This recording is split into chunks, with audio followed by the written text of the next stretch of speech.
Audio Jungle. Bismillahirrahmanirrahim. Assalamualaikum warahmatullahi wabarakatuh. Jumpa lagi dalam mata pelajaran Akidah Akhlak kelas 3, bab 4, Akhlak terpuji 1, rendah hati, santun, ikhlas, taat, dan kasih sayang. Oke, apa kabar anak-anak? Alhamdulillah, luar biasa. Allahu Akbar. Yes. Oke, semangat pagi. Baik anak-anak, hari ini kita akan belajar mata pelajaran Akidah Akhlak bab 4 tentang akhlak terpuji 1. Sebelum dimulai, kita berdoa dulu ya. Angkat kedua tangan. Bismillahirrahmanirrahim. Rabbi zidni ilman nafi'a warzuqni fahma. Amin. Yuk, perhatikan.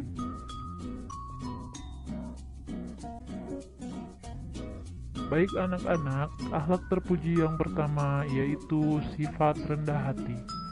Apa itu rendah hati? Rendah hati adalah perbuatan terpuji atau sifat terpuji.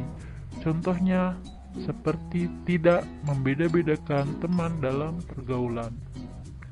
Miskin, kaya, pintar, tidak pintar, rajin, tidak rajin, semuanya sama. Tidak pernah meremehkan orang lain. Nah, kita harus pintar menghargai hasil karya orang lain atau pendapat orang lain. Selanjutnya yaitu tidak sombong. Semua yang kita miliki di dunia ini hanya titipan Allah, jadi tidak ada yang bisa kita sombongkan. Selanjutnya yaitu baik hati dan saling menghargai. Nah, rendah hati dijelaskan dalam Al-Quran surat Al-A'raf ayat 12-13, yaitu surat yang mengisahkan tentang diusirnya iblis dari surga. Kenapa ya kok iblis diusir dari surga? Karena iblis tidak mau menaati perintah Allah. Oleh karena itu iblis diusir oleh Allah dari surga. Selanjutnya yaitu rendah hati berbeda dengan rendah diri. Perhatikan ya anak-anak, rendah hati berbeda dengan rendah diri. Kalau rendah hati berarti tidak sombong. Nah, kalau rendah diri berarti minder atau tidak percaya diri. Belum mencoba, sudah bilang tidak bisa. Nah, terus tidak pintar mensyukuri nikmat yang Allah berikan. Nah, itu rendah diri. Oleh karena itu, kita harus mempunyai sifat rendah hati dan menghindari sifat rendah diri. Paham ya? Selanjutnya, yaitu cara menanamkan sifat rendah hati. Perhatikan. Yang pertama, ingatlah bahwa kuasa terbesar hanya milik Allah Subhanahu wa Ta'ala. Yang kedua, tanamkan dalam diri kita bahwa kita semua memiliki kedudukan yang sama di mata Allah. Hanya ketakwaanlah yang membedakan. Ketiga, ingatlah bahwa surga tidak diperuntukkan bagi orang-orang yang sombong. Keempat, ingatlah bahwa orang yang sombong akan menjadi temannya iblis. Yang kelima, orang yang rendah hati akan disenangi banyak orang. Dan yang keenam adalah perbanyaklah membaca kisah-kisah Rasulullah. Jadi, cara menanamkan sifat rendah hati itu ada banyak. Di sini disebutkan ada 6. Kita harus mengingat bahwa kuasa terbesar hanya milik Allah. Kita juga harus menanamkan dalam diri kita bahwa semua manusia memiliki kedudukan yang sama. Yang membedakan di mata Allah hanya ketakwaannya. Terus kita juga harus ingat bahwa surga hanya diperuntukkan bagi orang-orang yang saleh. Nah, orang-orang yang sombong tidak akan ditempatkan di surga. Nah, orang yang sombong juga akan menjadi temannya iblis. Siapa yang mau jadi teman iblis? Oh, tentu tidak ada yang mau ya. Maka dari itu kita tidak boleh menjadi orang yang sombong. Lalu orang yang rendah hati akan disenangi banyak orang. Siapa yang mau disenangi banyak orang, disayangi banyak orang, maka dia harus memiliki sifat rendah hati. Dan yang terakhir yaitu memperbanyak membaca kisah-kisah Rasul agar kita dapat mengambil amanat yang terdapat dalam kisah-kisah Rasul dan bisa kita tiru.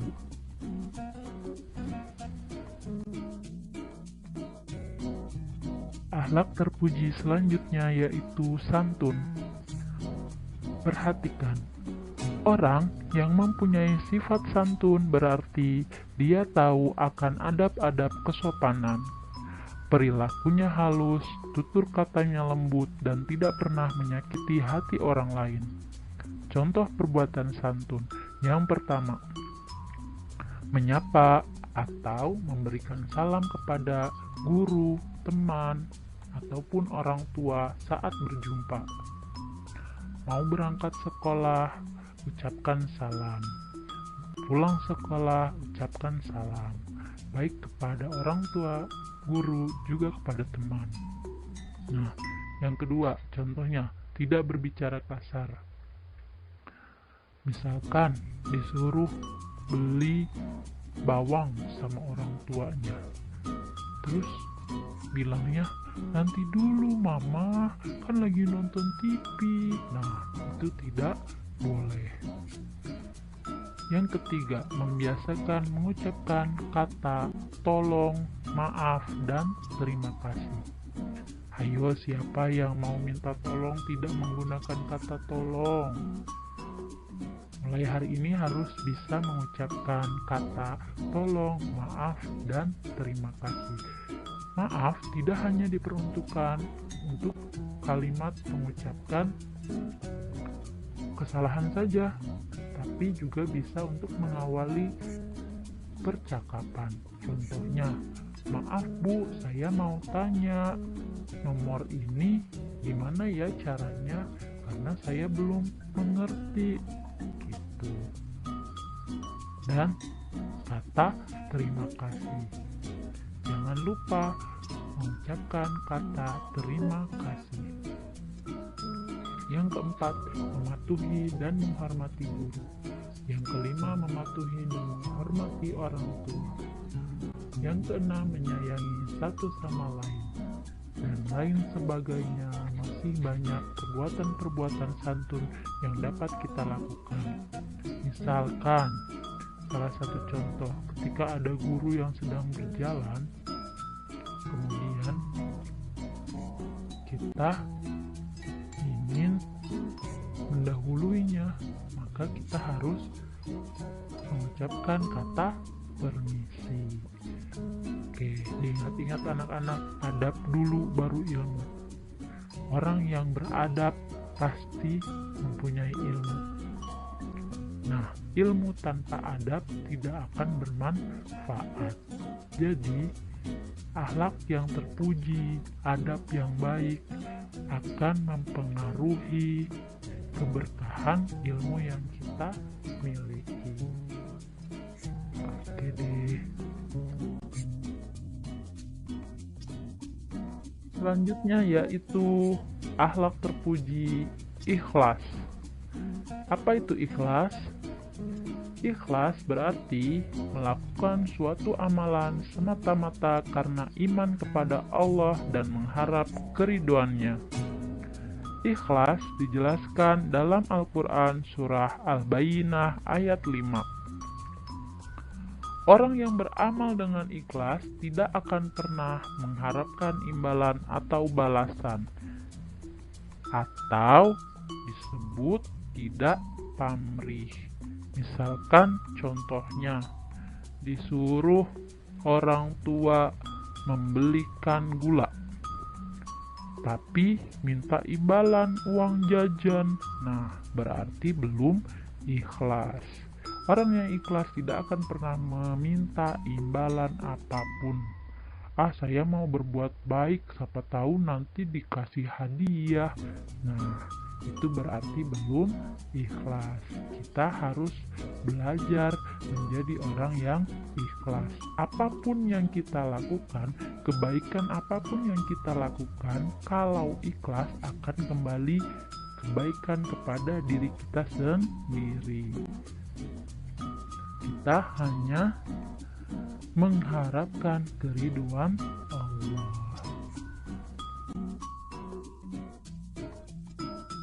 Selanjutnya yaitu taat.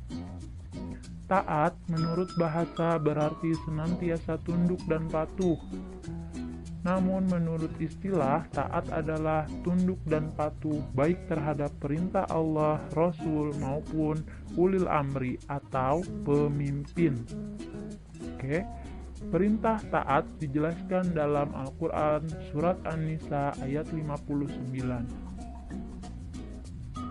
Nah, perintah ketaatan dibagi menjadi 3. Yang pertama, taat kepada Allah dijelaskan dalam Surat Ali Imran ayat 32. Yang kedua, taat kepada Rasul dijelaskan dalam Quran Surat At-Tagabun ayat 12. Yang ketiga yaitu taat kepada ulil amri atau pemimpin. Baik anak-anak, bisa dipahami? Alhamdulillah. Nah, sekarang kita lihat contoh perilaku taat apa aja ya. Yang pertama, melaksanakan rukun iman, yaitu iman kepada Allah, malaikat, rasul, kitab, qada dan qadar, serta hari akhir. Maksudnya apa ya? Iman kepada Allah, malaikat, rasul, kitab, qada dan qadar, serta hari akhir. Iman yaitu meyakini. Jadi kita yakin akan adanya malaikat, rasul, kitab, qada dan qadar. Kita juga yakin bahwa Tuhan yang Maha Esa hanya Allah Subhanahu wa Ta'ala. Semua alam semesta ini yang menciptakan adalah Allah Subhanahu wa Ta'ala, serta kita percaya bahwa adanya hari akhir. Yang kedua, melaksanakan rukun Islam, yaitu membaca kedua syahadat. Bagaimana ya bunyinya syahadat? Betul sekali, asyhadu alla ilaha illallah wa asyhadu anna muhammadar rasulullah. Aku bersaksi bahwa tiada Tuhan selain Allah dan aku bersaksi bahwa Nabi Muhammad SAW adalah utusan Allah. Yang kedua sholat, yang ketiga puasa, yang keempat zakat, dan yang kelima haji bagi yang mampu. Oke. Yang ketiga yaitu menaati peraturan yang dibuat oleh pemerintah selama dalam kebaikan dan tidak melanggar syariat agama.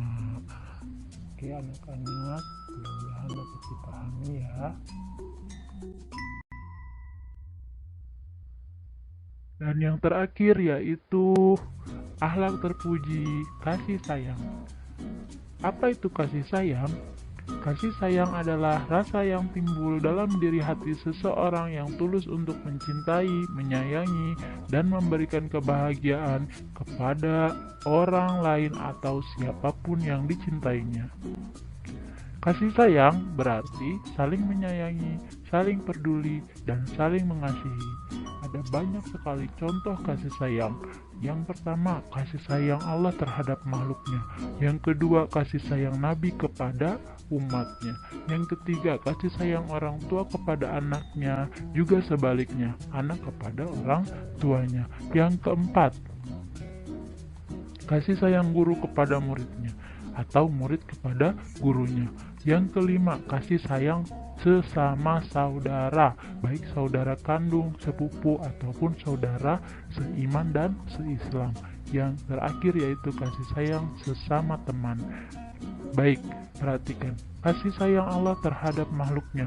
Yang pertama, Allah memberikan nikmat iman, nikmat Islam, sehat, sehingga kita bisa Melaksanakan pembelajaran hari ini itu merupakan bentuk kasih sayang yang sudah Allah berikan kepada kita.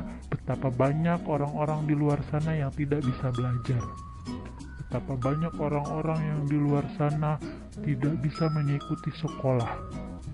Nah, kita yang masih diberikan kesempatan oleh Allah untuk belajar, untuk sekolah, harus digunakan waktunya sebaik mungkin. Yang kedua, kasih sayang Nabi terhadap umatnya.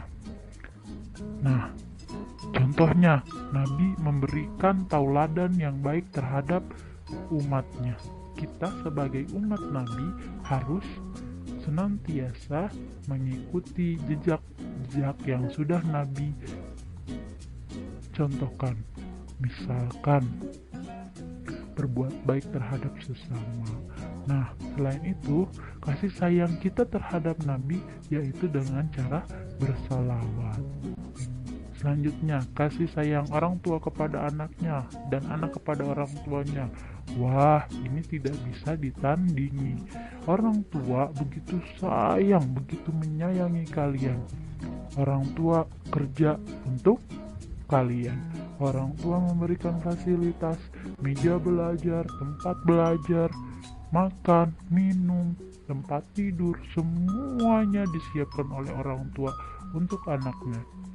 Nah, itu merupakan bentuk kasih sayang orang tua terhadap anaknya. Tidak hanya fasilitas saja, mengingatkan sholat, membangunkan sholat, mengingatkan untuk berbuat kebaikan, menasehati, itu juga merupakan bentuk kasih sayang orang tua terhadap anaknya. Begitupun anak terhadap orang tuanya, bagaimana kasih sayangnya ya? Betul sekali, nurut, baik, ketika orang tua suruh taat, ketika orang tua menasehati, didengar, dijalankan, tidak membangkang, tidak melawan orang tua. Selanjutnya yaitu kasih sayang guru terhadap muridnya dan murid terhadap gurunya. Wah, tentu guru itu pasti sayang dengan muridnya.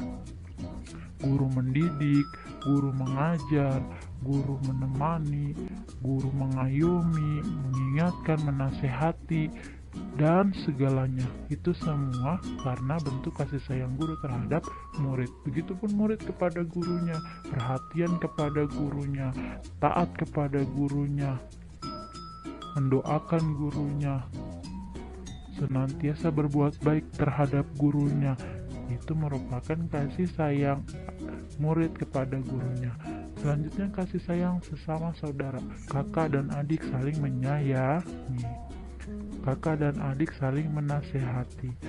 Nah, kakak yang besar menyayangi yang kecil, adik yang kecil menghormati yang besar. Itu semua merupakan bentuk kasih sayang terhadap sesama saudara. Tidak hanya harus ke saudara kandung saja, tetapi juga harus ke saudara-saudara yang lain, seperti saudara yang seislam, seiman.